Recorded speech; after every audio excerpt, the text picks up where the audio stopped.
Después de echar a andar a la bestia, le toca el turno al preamplificador. Es un preamplificador remoto que va conectado con este cable que une el amplificador y el preamplificador y proporciona la tensión de filamentos, la alta tensión, y lleva la salida preamplificada hasta el amplificador, ese, el asesino de altavoces. Así que vamos a ver qué nos depara después de toda la tabarra que ha dado el otro con la primera válvula, que no estaba muy allá y encima el zócalo no hace demasiado buen contacto y me ha traído loca con los ruidos. Vamos a analizar un poco por encima cómo es este preamplificador. En primer lugar vemos el conector que nos une con el umbilical hacia el amplificador de potencia y nos proporciona tanto las tensiones de alimentación. Aquí tenemos una tensión fuerte de 350 voltios que no se utiliza, pero que llega hasta el conector. Otra tensión de más B de unos 160 voltios para alimentar las tensiones anódicas de las dos válvulas que lleva. La alimentación de filamentos y la alimentación de la lamparita piloto.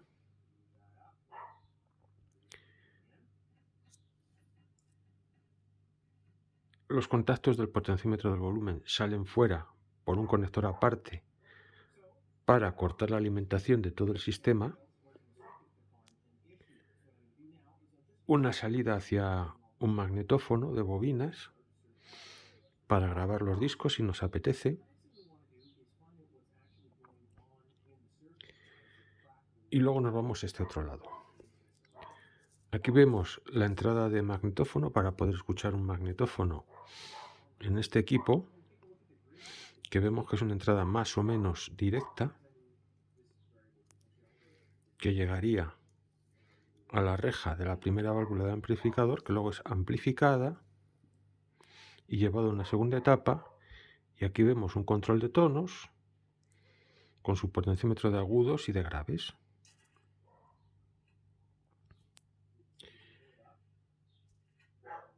También vemos un segundo conector aquí que nos permitiría alimentar un sintonizador de radio que no tenemos. Leak fabricaba un sintonizador de frecuencia modulada que el propietario no adquirió y cuya conexión está prevista a través de un segundo umbilical, pero que la salida de audio entraría por este jack y sería también enviada directamente, una vez seleccionada con el conmutador selector de entrada, a el primer paso de amplificación, igual que sucede con la entrada de magnetófono. Ahora vamos a algo mucho más interesante, que es la entrada fonográfica.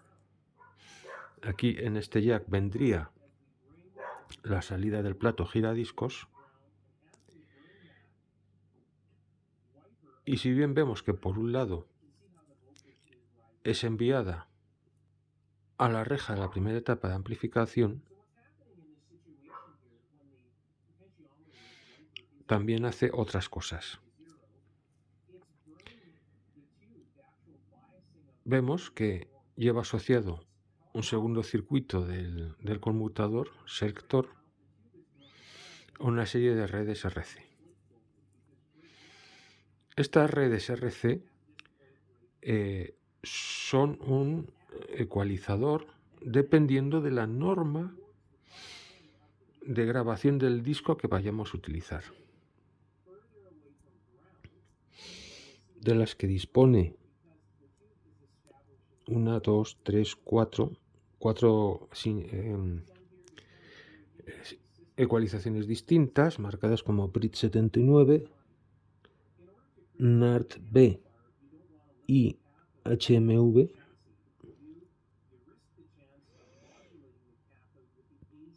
COL-LP y FFRR-LP, y la AES y RCA-ORT.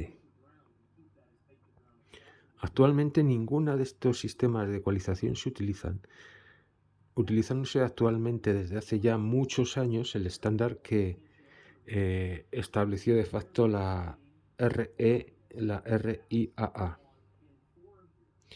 Básicamente lo que hacen es potenciar los graves en detrimento de los agudos, y es debido a la forma en que se graban los discos. Si vemos, recordemos cómo era el primitivo fonógrafo Edison, que grababa en un tambor.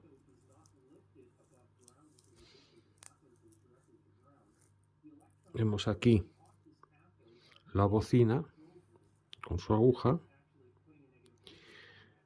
y esta aguja con las ondas sonoras movía aquí un diafragma que hundía más o menos la aguja al grabar los surcos, y la información, si esta es la superficie del tambor, grabaría con más o menos profundidad la señal de sonido. Esto en los discos que salieron ya posteriormente, cuando ya eran discos en vez de tambor, la grabación ya no se hacía en profundidad, sino que se hacía en este sentido, en vez de arriba abajo, de lado a lado. Y la aguja inscriptora pues iba siguiendo la forma de las ondas de sonido de esta manera. Esto lógicamente de un tamaño más bien microscópico. Y se dieron cuenta que las señales graves producían oscilaciones mucho más amplias que las agudas. Esto limitaba el tiempo de grabación del disco porque había que separar más los surcos, y dieron con la solución, sobre todo ya con la llegada de los años 30 de los tocadiscos electrónicos. ¿Por qué no, mediante ecualización, limitar la amplitud de las señales con frecuencias más bajas, de forma que permitía poner los surcos más juntos y ganar tiempo para poder hacer grabaciones más largas? Luego ya en el amplificador invertían esto, es decir, metían en el amplificador, a la hora de inscribir la señal, un filtro paso bajos, y a la hora de reproducirlo, esta es la señal que venía de la cápsula, metían un filtro paso alto para deshacer esto y tener ya una ecualización más natural, es decir, un sonido ya más fiel al original, mediante esta táctica, de forma que conseguían grabar discos de mayor duración y conseguir un sonido lo más fiel posible al original. Actualmente lo que prima es la ecualización RIA. Cuando se hablan de amplificadores RIA, lo que se están diciendo es que se trata de amplificadores ecualizados, establecido de facto por la RIA. Que la RIA es una organización, no es una ecualización en sí, sino que es la ecualización que diseñó esta organización. Vamos a ver si este caballero se porta mejor. Este es el antes de la reparación y este el después. Se ha procedido a cambiar los condensadores porque a pesar de ser unos condensadores un tanto especiales, no dejaban de ser condensadores de papel y presentaban fugas, y lo que queremos es ante todo que este aparato sea utilizable.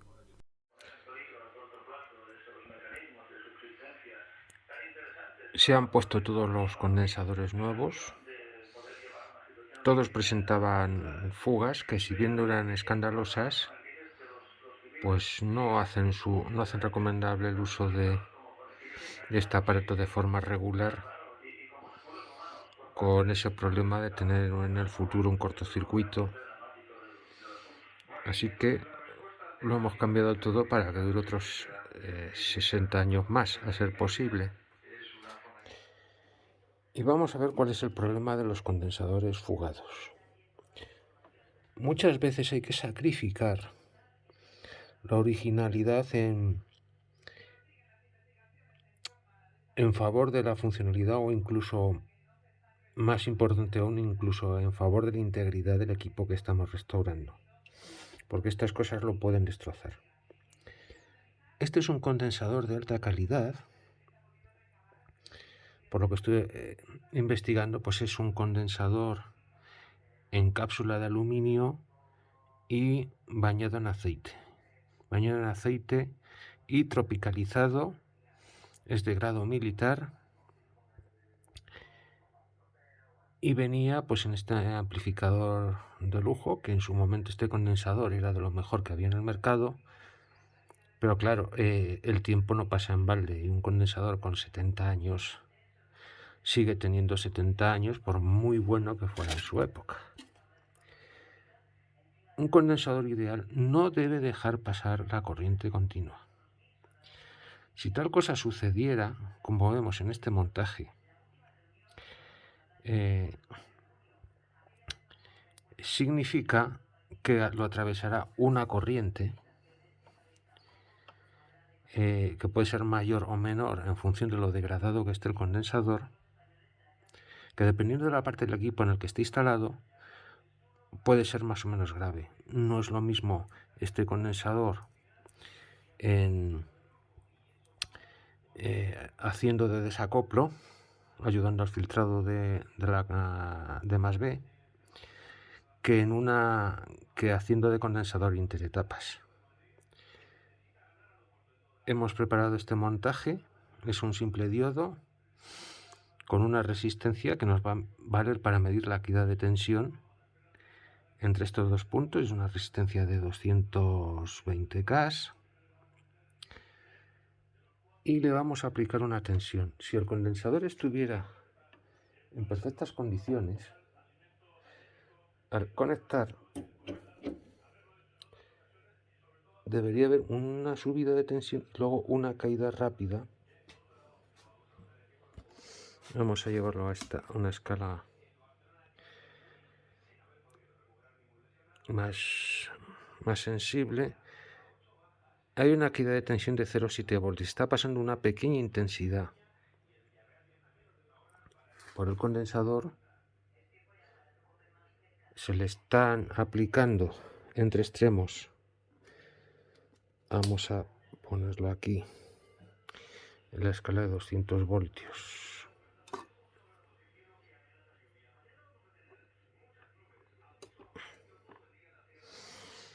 Unos 125 voltios tiene entre sus extremos. Y observar que hay aquí una pequeña caída de tensión.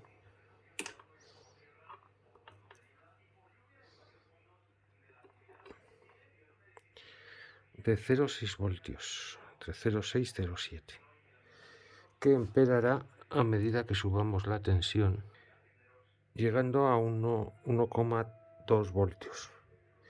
No es mucho, ya insisto, no es mucho si trabaja como condensador de desacoplo, pero este condensador, trabajando en una sección interetapas, inutilizará completamente la polarización de la válvula y le hará trabajar de un modo extraño, y en casos extremos podría llegar a polarizar la reja positivamente y llegar a destruir la válvula. Es un caso extremo, pero a veces pasa. Si hacéis esta prueba, tened en cuenta una cosa. Si el condensador no está absolutamente degradado, ves que deja de pasar por ahí tensión, cuidado con esta prueba porque el condensador se queda cargado.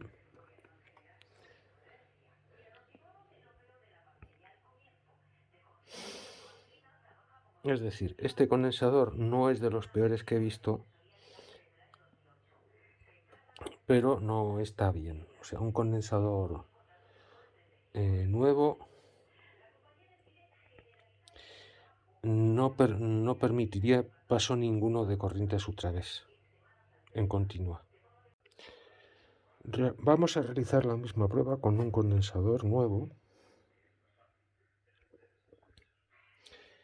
Veremos que habrá un pequeño pico de tensión en los extremos de la resistencia en cuanto lo meta.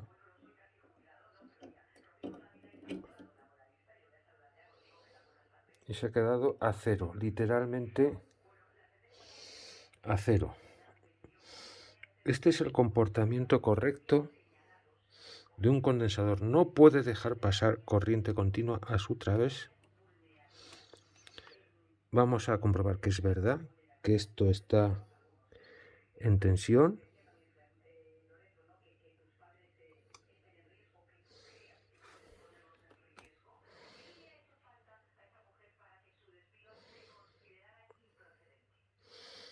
$170 voltios.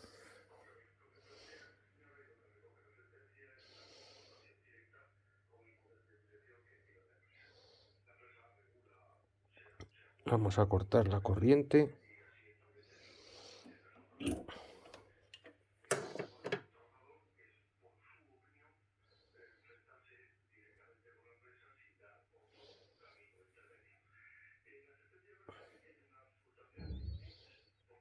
Ya está descargado. Y bueno, esto era lo que os quería advertir acerca de los condensadores con fugas.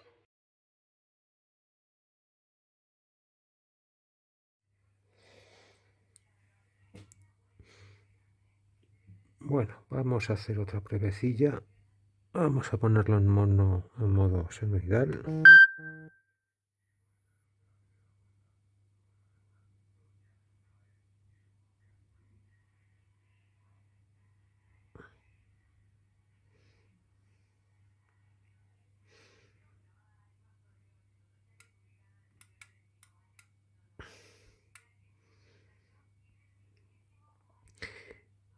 Y vamos a variar la frecuencia. Vamos a coger los cursores.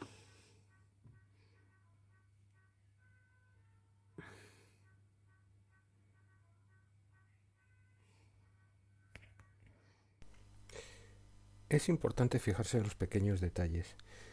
Cuando hice el análisis de inyectar una onda cuadrada en el preamplificador, fijaros bien en el aspecto de la señal de salida. Veis esos picos abruptos que indican que está dando preferencia a las frecuencias altas que las bajas, que es justo lo que no esperaríamos en un previo de cápsula magnética de tocadiscos, que esperaríamos que potenciase justo lo contrario, que son las frecuencias bajas. Esto y que el preamplificador carecía de ganancia me hizo sospechar de que no íbamos por buen camino, y aquel preamplificador que construí con un transistor para potenciar la ganancia era absolutamente innecesario. No obstante, quedó ahí el trabajo que os muestro, porque la experiencia resultó interesante, pero evidentemente no fue necesario utilizarlo. El problema era otro, era el problema de las conexiones. La historia de esto es que teníamos dudas con la cápsula del tocadiscos. Resulta que por la época podríamos esperar que fuera una cápsula cerámica, pero teníamos dudas de que así fuera, porque las cápsulas cerámicas dan mucha más tensión de salida que las cerámicas. Al revés, no. Que las cápsulas cerámicas dan mucha mayor tensión de salida que las cápsulas magnéticas. Discutiendo esto con Miguel Romera, al final llegamos a la conclusión de que lo más fácil es por qué no le preguntamos a la cápsula qué eres y acabamos antes. Así que la metí en este probador de los chinos y efectivamente me dijo que era una cápsula magnética. Concretamente, buscando información posterior, parece ser que era una cápsula bastante común en estos tocadiscos Garrett, que es una cápsula de General Electric.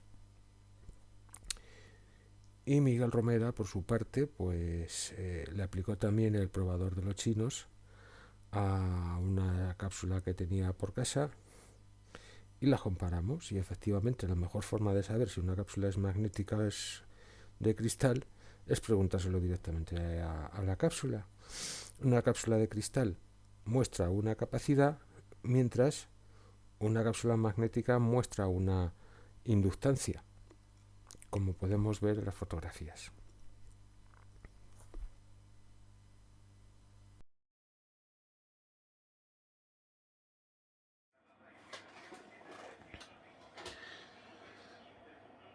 Bueno, no me habéis visto el pelo en toda la tarde porque he estado jugando, implementando aquí un amplificadorcillo.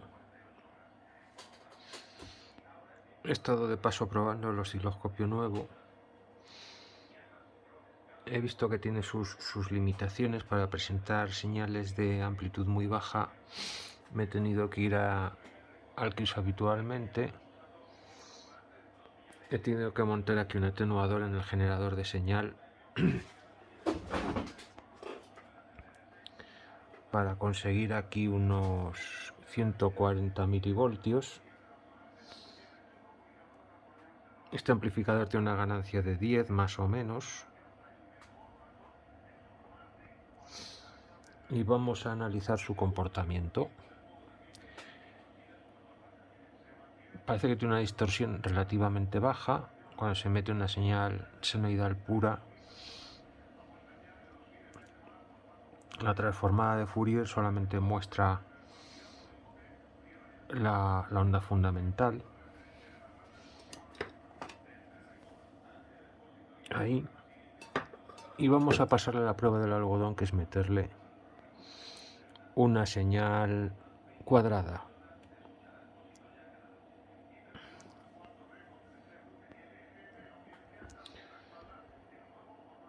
Bueno, el osciloscopio me dice que la señal de entrada muy cuadrada no se ve porque es bastante sensible a la carga el generador. Podemos observar los armónicos típicos de las ondas cuadradas. Vamos a probar con otras formas de onda.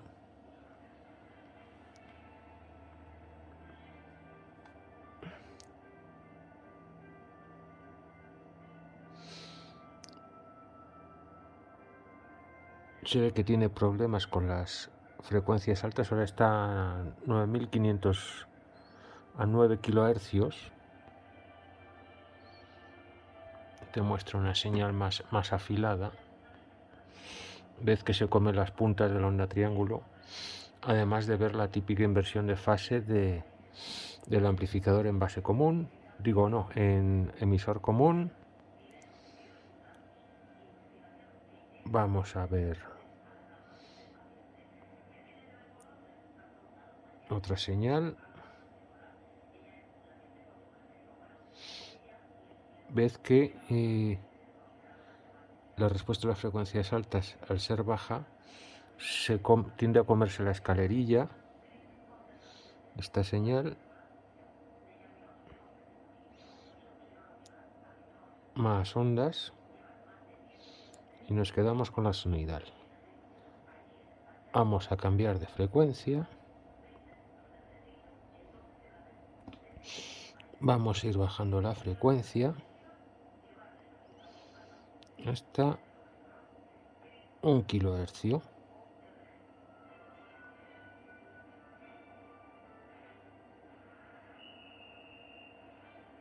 Bueno, 1,40.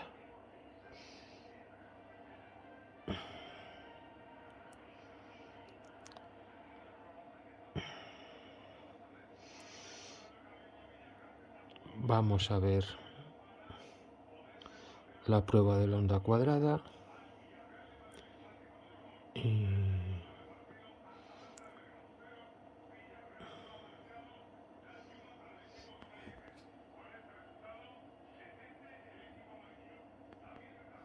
Y cierta falta de respuesta en las frecuencias altas, como habíamos visto. Vamos a probar otras formas de onda. La triangular la saca bastante bien, los dientes de sierra también. Y aquí la escalerilla pues se ve bastante mejor. Vamos a la onda senoidal.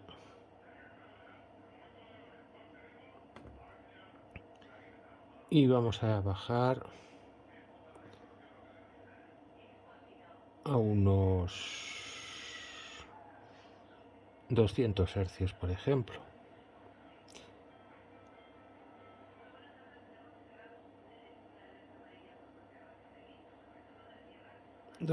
Hercios.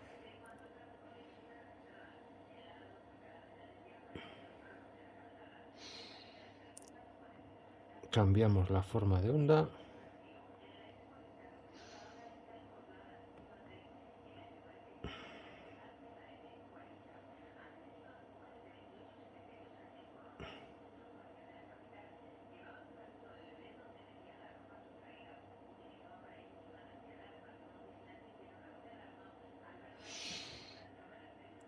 Onda cuadrada más o menos. Vamos a ver aquí.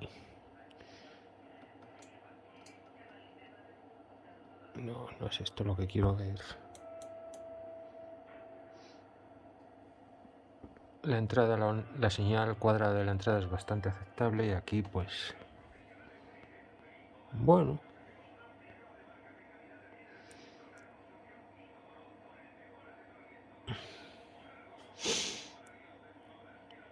no está mal del todo.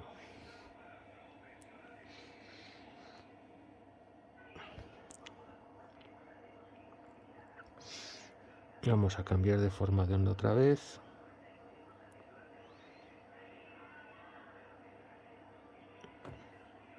Aquí ya la escalerilla se aprecia bastante bien.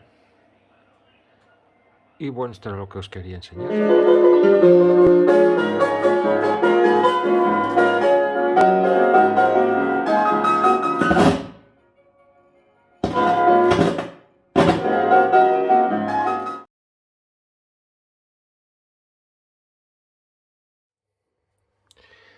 Estamos probando el comportamiento del amplificador sin ecualización. Llega a frecuencias extremadamente bajas.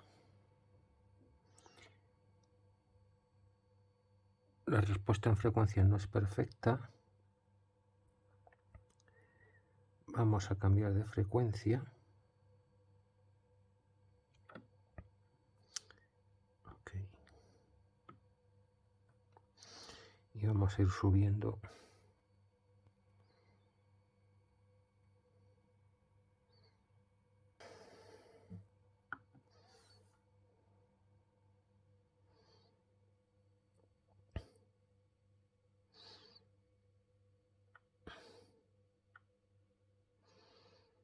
Bueno, tiene un comportamiento razonablemente bueno. Podría ser mejor. De hecho, si lo ponemos en onda senoidal, no vamos a ver distorsión, porque solamente afectaría a la respuesta a una sola frecuencia.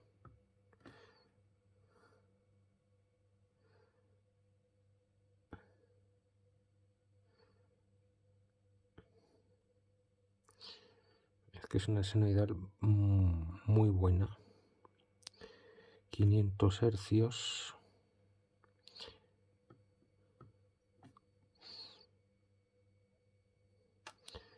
Vamos a subir.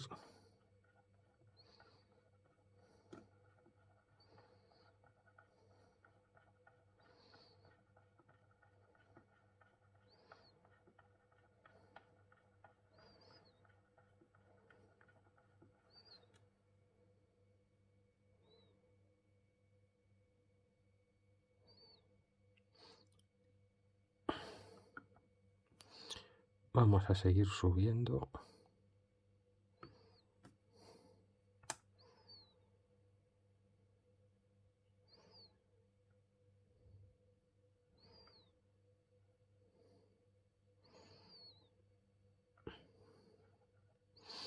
Vamos, que no está mal. Vamos a ver ahora el comportamiento con el ecualizador del tocadiscos, del selector de señal. O sea, aquí atenúa los agudos.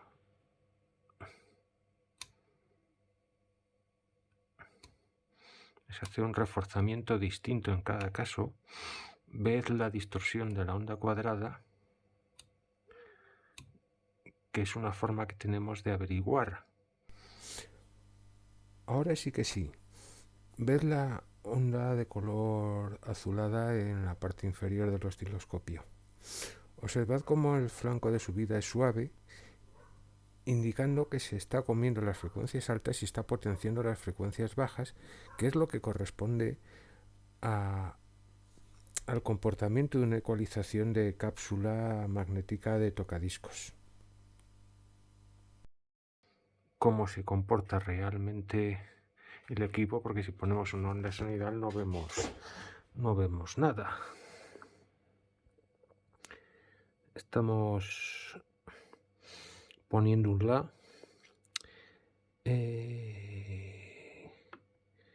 Forma de onda.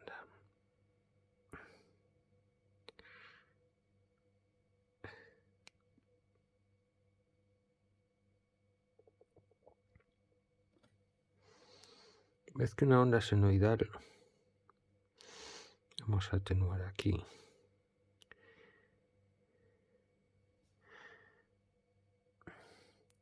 Ves que una onda senoidal apenas se nota nada, salvo un ligero desfase en la señal.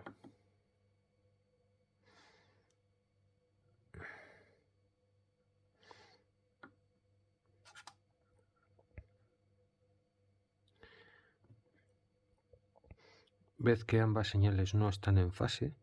La salida está algo retrasada en fase, en tensión, respecto a la salida.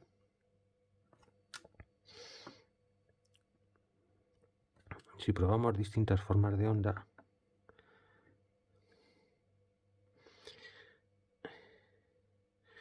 vemos cómo recorta ciertas frecuencias, recorta las frecuencias altas. Fijaros que cómo recorta los picos en la señal triangular. Aquí ya es muy exagerado cómo se come las escalerillas.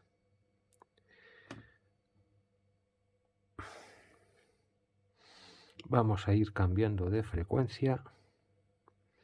Vamos a dejar primero la onda cuadrada.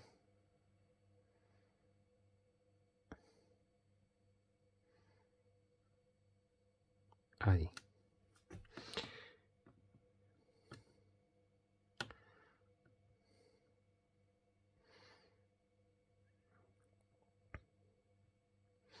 Frecuencia. Y vamos a ir dándole más frecuencia.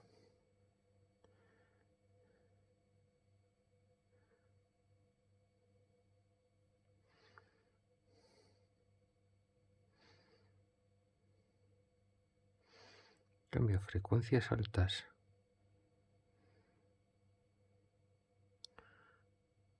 Ya empieza a atenuar.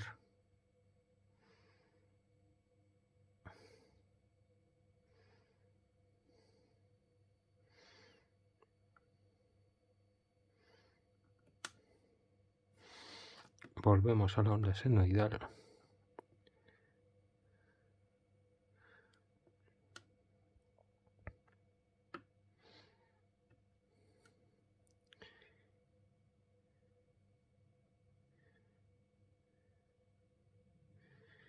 Y como a medida que sube la frecuencia, va atenuando cada vez más. Bueno, vamos a hacer una prueba rápida en el tocadiscos.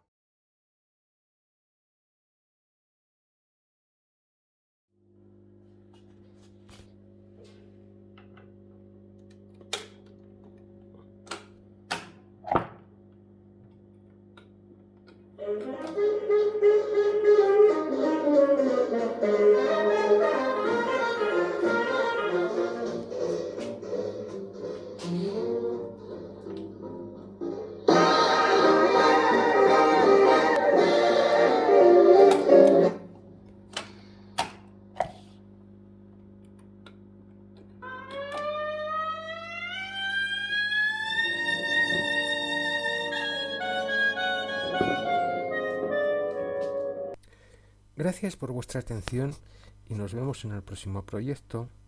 Chao.